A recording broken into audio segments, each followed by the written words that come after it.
البتہ یہ بات نوٹ کر لیجئے کہ نفاق کا معاملہ شخصاً کسی کے بارے میں ہم الزام نہیں لگا سکتے،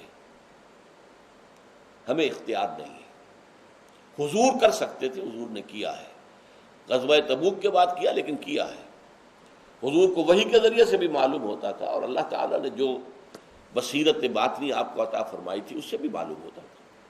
لیکن حضور کے بعد یہ ایک صحابی کا قول بھی ہے کہ نفاق عہد رسالت میں تھا، اس کے بعد اب یا کفر ہے یا اسلام ہے، تھرڈ کیٹیگری کوئی نہیں ہے جس کو ہم بیان کر سکیں۔ یہ تھرڈ کیٹیگری جو ہے وہ دور، جبکہ وہ ایک تحریکی دور تھا، ایک انقلابی جد و جہد جاری تھی، جان اور مال کے ایثار اور قربانی کا تقاضا آ رہا تھا پہم، وہ وقت تھا جب کہ در حقیقت نفاق کا مرض پروان چڑھا ہے۔